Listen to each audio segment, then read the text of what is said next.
Assalomu alaykum hurmatli yurtdoshlar. Bugun men 25 yoshdan 65 yoshgacha bo'lganlar, pensiya yoshiga yaqinlashayotganlar. Allaqachon pensiyada bo'lganlar va ota-onasi pensiya masalasi bilan shug'ullanayotgan farzandlar uchun juda muhim mavzuni tushuntirib beraman. 25 sentyabrdan keyin pensiya, ish staji, hujjatlar, qayta hisob-kitob, nafaqa tayinlash va ayrim toifadagi fuqarolarga tegishli tartiblarda sezilarli o'zgarishlar bo'lishi mumkinligi haqida ko'p gap so'zlar yuribdi. Eng xavflisi shundaki odamlar mish-mishlarga ishonib, kerakli hujjatlarni vaqtida yig'mayapti yoki aksincha asossiz vahimaga tushib qolmoqda. Bu ma'lumot siz uchun tanqidiy darajada muhim. Chunki pensiya bir kunlik masala emas. Bugun e'tiborsiz qoldirilgan bitta mehnat daftarchasi, bitta arxiv ma'lumoti yoki bitta ish haqi to'g'risidagi spravka ertaga pensiya miqdoriga bevosita ta'sir qilishi mumkin. Shuning uchun hozirning o'zida kanalga obuna bo'ling, videoga like bosing va oxirigacha diqqat bilan eshiting. Men sizga oddiy tilda ortiqcha qo'rqitmasdan, lekin muhim joylarini yashirmasdan tushuntirib beraman.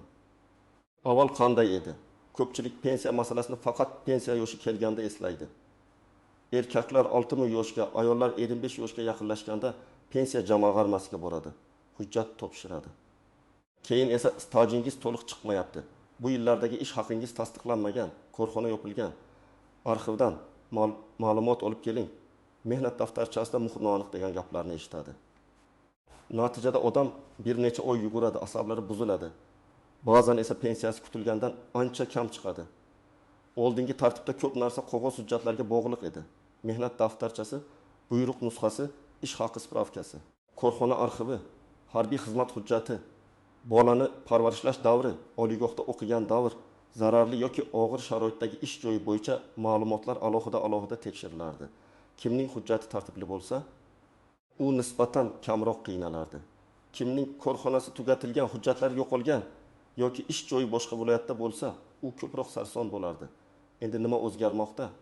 Asosiy yo'nalish shuki, davlat pensiya tizimini ko'proq raqamlashtirishga, ma'lumotlarni bazalar orqali tekshirishga va fuqarodan ortiqcha qog'oz talab qilmasga harakat qilmoqda. Lekin bu endi hech qanday hujjat kerak emas degani emas. Aksincha, ayrim holatlarda hujjatlar yanada aniq, tartibli va tasdiqlangan bo'lishi kerak. Chunki tizim raqamlashtirilganda xato ham darrov ko'rinadi. Ish staji kiritilmagan bo'lsa, sug'urta badali aks etmagan bo'lsa, ish haqi noto'g'ri tushgan bo'lsa, pensiya hisobida farq paydo bo'ladi. 25 sentyabr atrofida muhokama qilinayotgan va fuqarolarga ta'sir qiladigan masalalarning mohiyati shundan iborat. Pensiya tayinlashda kimning haqiqiy mehnat staji bor, kimning daromadi rasmiy ko'rsatilgan, kim imtiyozli toifaga kiradi, kim qo'shimcha tekshiruvdan o'tishi kerak, kimga qayta hisob-kitob foydali bo'ladi, kim esa hujjatni to'ldirmasa zarar ko'radi. Men buni sizga har bir holat bo'yicha tushuntiraman. Eng avvalo, 45 yoshdan oshganlar bugundan o'z pensiya hujjatlariga jiddiy qarash kerak. Ko'pchilik hali vaqt bor deydi. Lekin 45 yoshdan keyin odamning mehnat tarixi allaqachon 20 yil, 25 yil yoki undan ko'p bo'lgan bo'ladi. Agar shu davr ichida 3 ta korxonada ishlagan bo'lsa, ulardan biri yopilgan bo'lishi mumkin. Agar 1990 yillar yoki 2000 yillarning boshida ishlagan bo'lsa, o'sha davrdagi hujjatlarni topish qiyinlashgan bo'lishi mumkin. Shuning uchun 41 yoshdan boshlab o'z ish stajingizni tekshirib qo'yish juda muhim. Masalan, 20 yoshli ayol 1996 yildan 2004 yilgacha tikuvchilik fabrikasida ishlagan, keyin savdo sohasiga o'tgan. Mehnat daftarchasida yozuv bor, lekin korxona yopilgan. Agar u pensiyaga chiqishiga 5 yil qolganda bu masalani ko'tarsa, arxivdan ma'lumot topishga vaqt bo'ladi. Lekin 55 yoshga kirganda birdan murojaat qilsa, pensiya tayinlash jarayoni cho'zilishi mumkin. Agar 8 yillik staj tasdiqlanmasa, bu pensiya miqdoriga sezilarli ta'sir qiladi. Yana bir misol. 58 yoshli erkak qurilish tashkilotida 12 yil ishlagan, lekin ish haqining bir qismi rasmiy, bir qismi og'zaki berilgan. Pensiya hisobida faqat rasmiy daromad ko'rinadi.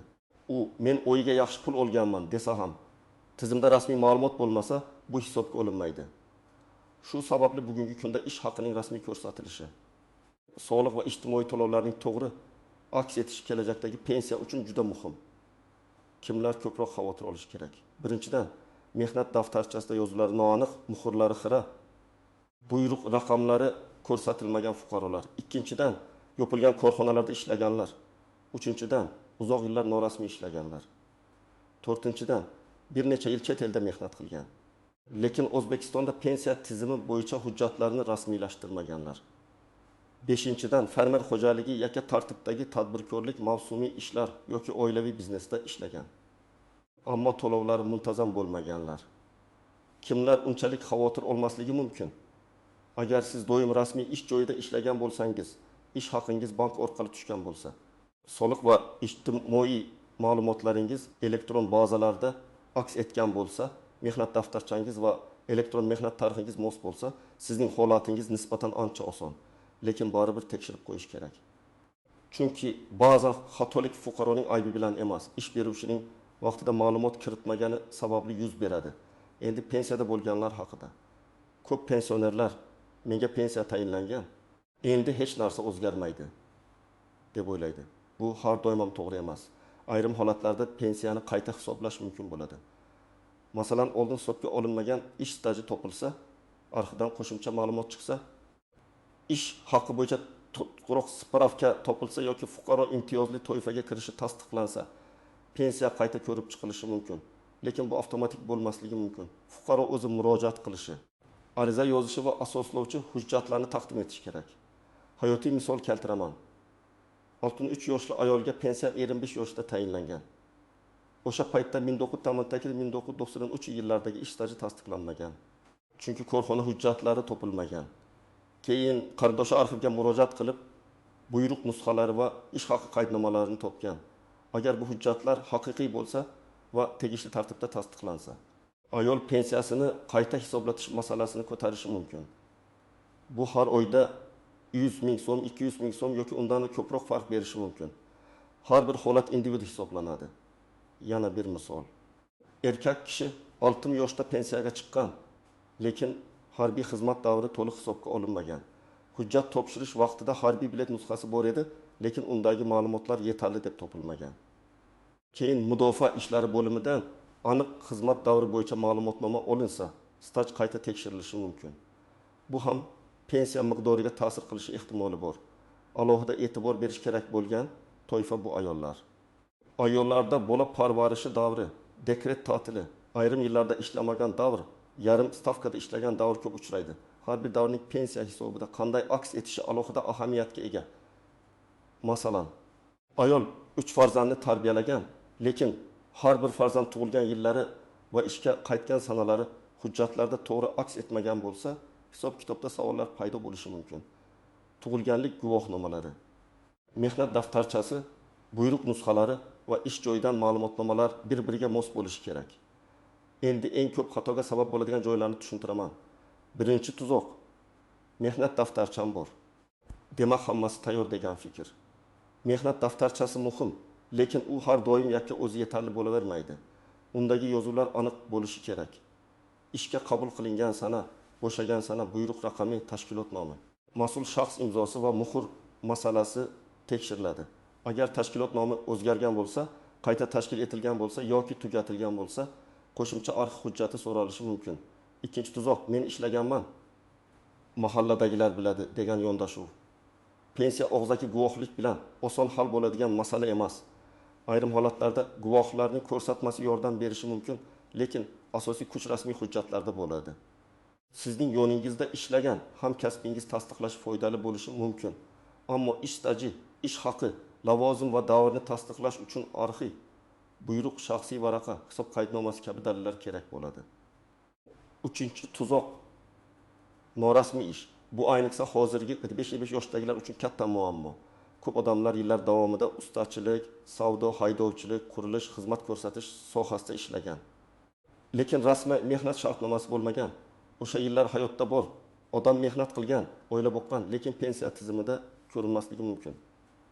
Pensiya hisobida ko'rinmaydigan, yil esa kelajakda kamroq pensiya degani bo'lishi mumkin. Shuning uchun hozir ham norasmiy ishlayotganlar ish beruvchi bilan rasmiy shartnoma masalasini ko'tarish kerak. 4-tuzoq. Chet elda ishlaganlar. Rossiya, Qozog'iston, Turkiya, Koreya yoki boshqa davlatlarda yillar davomida ishlagan yurtdoshlarimiz ko'p. Lekin chet eldagi mehnat davri O'zbekistondagi pensiya hisobiga qanday ta'sir qilishi davlatlararo bitimlar, to'lovlar, rasmiy hujjatlar va tasdiqlash tartiblariga bog'liq. Men 10 yil chet elda ishladim degan gapning o'zi yetarli emas.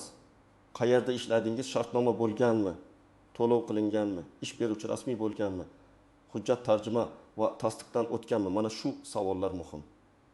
5-tuzoq, imtiyozli pensiya masalasi. Og'ir, zararli, xavfli yoki alohida sharoitdagi ishlar bo'yicha ayrim fuqarolarda imtiyoz bo'lishi mumkin. Lekin bu yerda ham men og'ir ish qilganman degan subyektiv baho yetarli emas. Lavozim, ish joyi, ish sharoiti, tegishli ro'yxatlar, attestatsiya, ish beruvchi hujjatlari sanalar muhim. Masalan, bir kishi zavodda ishlagan bo'lishi mumkin, lekin uning lavozimi imtiyozli ro'yxatga kirmasa, imtiyoz avtomatik berilmaydi. Boshqa bir kishi esa xuddi shu zavodda boshqa bo'limda ishlagan va hujjatlari to'g'ri bo'lsa, imtiyozga ega bo'lishi mumkin. 6-nozik jihat. Pensiya qayta hisoblanganda har doim katta o'sish bo'ladi deb o'ylamaslik kerak. Ba'zan odam qo'shimcha hujjat topadi, lekin u pensiya miqdoriga juda o'z ta'sir qiladi. Ba'zan esa birgina muhim spravka sezilarli farq beradi. Nima uchun? Chunki pensiya hisobidan nafaqat staj, balki ish haqi bazasi, davr, koeffitsiyentlar, qonunchilikdagi chegaralar va boshqa mezonlar ham rol o'ynaydi. Men shuni doim aytaman. Hujjatni tekshirish kerak, lekin natijani oldindan aniq va'da qilish to'g'ri emas. 7-masala. Pensiya va nafaqa farqi. Odamlar ko'pincha bu ikki tushunchani aralashtirib yuboradi. Pensiya odatda ish staji va mehnat faoliyati bilan bog'liq. Nafaqa esa ijtimoiy yordam, yoshga doir nafaqa, nogironlik, boquvchisini yo'qotganlik yoki boshqa ijtimoiy holatlar bilan bog'liq bo'lishi mumkin. Agar odamning yetarli ish staji bo'lmasa, u pensiya emas, boshqa turdagi ijtimoiy to'lov masalasini ko'rib chiqishi mumkin. Bu esa miqdor va shartlar bo'yicha farq qiladi. 8-muhim nuqta. Ishlayotgan pensionerlar. Ba'zi pensionerlar pensiyaga chiqqandan keyin ham ishlashda davom etadi. Bu holatda ish beruvchi rasmiy bo'lsa, to'lovlar aks etsa, kelajakda qayta hisoblash yoki ayrim tartiblar bo'yicha savol tug'ilishi mumkin. Lekin har bir davr avtomatik ravishda katta qo'shimcha beradi deb o'ylamaslik kerak. Ishlayotgan pensioner o'zining ish staji, oyligi va pensiya jamg'armasidagi ma'lumotlari mosligini vaqti bilan tekshirtirish foydali. 9-nozik masala, hujjatlardagi familiya, ism, otasining ismi va tug'ilgan sana farqlari bu juda ko'p uchraydi. Eski hujjatda ism bitta harf bilan boshqacha yozilgan, nikohdan keyin familiya o'zgargan, pasportdagi sana bilan mehnat daftarchasidagi sana mos kelmagan holatlar bo'ladi. Bunday mayda ko'rgan xato pensiya tayinlashda katta kechikishga olib kelishi mumkin. Masalan, Karimova o'rniga Karimova emas, Karimova A yoki boshqa imlo bilan yozilgan bo'lsa ham tizim buni tekshiradi. Shuning uchun hujjatlardagi ma'lumotlar bir-biriga moslashtirilishi kerak. Endi eng muhim qismga o'tamiz. Siz hozir nima qilishingiz kerak? Birinchi qadam, o'z mehnat tarifingizni tekshiring. Agar siz ishlayotgan bo'lsangiz, ish beruvchidan mehnat shartnomangiz rasmiylashtirilganini, lavozimingiz to'g'ri ko'rsatilganini, oyligingiz rasmiy hisoblanayotganini aniqlang. Elektron mehnat daftarchangizda ishga kirgan va chiqqan sanalar to'g'ri aks etganmi? Buni tekshirtiring. Ikkinchi qadam, mehnat daftarchangizni ko'zdan kechiring. Har bir yozuvni alohida tekshiring. Tashkilot nomi bormi? Sana aniqmi? Buyruq raqami yozilganmi? Muhr tushirilganmi? Imzo bormi? Agar biror yozuv noaniq bo'lsa, hozirning o'zida o'sha ish joyi yoki uning huquqiy vorisi bilan bog'laning. Korxona yopilgan bo'lsa, tuman yoki viloyat arxiviga murojaat qiling. 3-qadam, arxiv hujjatlarini oldindan yig'ing. Ayniqsa 1990-yillar, 2000-yillar boshidagi ish joylaringiz bo'yicha ma'lumotlarni hozir qidirgan ma'qul. Arxivga murojaat qilganda quyidagilarni aniq yozing. Qaysi tashkilotda ishlagansiz? Taxminiy yillar, lavozimingiz, bo'limingiz, eski familiyangiz bo'lsa, uni ham ko'rsating. Arxiv xodimlari aniq ma'lumot bo'lsa, tezroq topadi. 4-qadam, ish haqi bo'yicha ma'lumotlarni tekshiring. Pensiya miqdorida ish haqining tasdiqlanishi katta ahamiyatga ega bo'lishi mumkin. Agar eski yillarda yaxshi oylik olgan bo'lsangiz, lekin bu hujjatda aks etmagan bo'lsa, pensiya hisobida foyda bermaydi. Shuning uchun ish haqi qaydnomalari, buxgalteriya spravkalari, shaxsiy hisob varaqalari bor yo'qligini aniqlang. 5-qadam, shaxsiy hujjatlaringizni tartibga keltiring. Pasport yoki ID karta, tug'ilganlik guvohnomasi. Nikoh guvohnomasi, familiya o'zgarishini tasdiqlovchi hujjat, bolalarning tug'ilganlik guvohnomalari, harbiy bilet, diplom, mehnat daftarchasi, nogironlik yoki imtiyozli toifa bo'yicha hujjatlar bir joyda bo'lsin. Nusxalarini ham tayyorlab qo'ying, lekin asl hujjatlarni yo'qotmang. 6-qadam pensiya jamg'armasining tuman bo'limiga yoki davlat xizmatlari markaziga murojaat qiling. Mening pensiya yoshim hali kelmagan deb kutib o'tirmang. Siz maslahat olishingiz, ma'lumotlaringizni oldindan tekshirtirishingiz, qaysi hujjatlar yetishmayotganini bilib olishingiz mumkin. Eng to'g'ri yo'l bu rasmiy manbadan javob olish. Ijtimoiy tarmoqlardagi har bir gapga ishonib ketmang. 7-qadam, agar allaqachon pensioner bo'lsangiz, o'z pensiyangiz qanday hisoblanganini tushunishga harakat qiling. Sizda oldin hisobga olinmagan staj bormi? Eski ish haqi hujjatlar topildimi? Harbiy xizmat, bola parvarishi, imtiyozli ish sharoiti arxiv ma'lumotlari bo'yicha yangi dalil bormi? Pensiya jamg'armasiga yozma ariza bilan murojaat qiling. Arizada oddiy va aniq yozing. Qaysi davrni qayta ko'rib chiqishni so'rayapsiz? Qaysi hujjatni ilova qilyapsiz? Nimaga asoslanib qayta hisoblashni so'rayapsiz? 8-qadam, javoblarni yozma shaklda oling. Og'zaki aytilgan gap ertaga isbot bo'lmasligi mumkin. Agar sizga bu hujjat o'tmaydi deysa, sababini yozma tushuntirishni so'rang. Agar hujjat yetishmasa, qaysi hujjat kerakligini aniq bilib oling. Bu sizni ortiqcha sarsonlikdan saqlaydi. 9-qadam, shubhali vositachilardan ehtiyot bo'ling. Men pensiyangizni oshirib beraman, tanishim bor. Hujjatni qilib beramiz degan gaplarga ishonmang. Pensiya davlat tartibi asosida hisoblanadi. Noto'g'ri hujjat taqdim etish, soxta ma'lumot berish yoki pul evaziga masalani hal qilmoqchi bo'lish keyinchalik katta muammo tug'diradi. To'g'ri yo'l sekinroq bo'lishi mumkin, lekin xavfsiz yo'l shu. 10-qadam, oilangizdagi keksa ota-onalarning hujjatlarini ham tekshiring. Ko'p otaxon va onaxonlar ariza yozishni, arxivga borishni, elektron tizimni tushunishni qiynaladi. Farzandlar yordam berishi kerak. Ularning mehnat daftarchasini ko'ring, pensiya guvohnomasini tekshiring, eski hujjatlarni tartiblang. Ba'zan uyda sandiqda yotgan bitta eski spravka pensiyani qayta ko'rib chiqishga asos bo'lishi mumkin. Men sizga yana bir real holatni tasavvur qilib beraman. 26 yoshli ayolning 3 yillik mehnat staji bor deb o'ylaymiz. Lekin tekshiruvda 5 yil staj tasdiqlanmagan chiqdi. Agar u hozir arxivdan ma'lumot olsa, pensiyaga chiqqanda muammo kamayadi. Agar olmasa, pensiya tayinlashda staji 25 yil bo'lib ko'rinadi. Bu esa hisob kitobda farq berishi mumkin. Endi 6000 yoshli erkakni olaylik. U pensiyaga chiqqan. Lekin 7 yil oldingi qurilish tashkilotdagi ish haqi past ko'rsatilgan. Agar u buxgalteriya arxividan to'g'ri ma'lumot topsa, qayta hisoblashga urinish mumkin.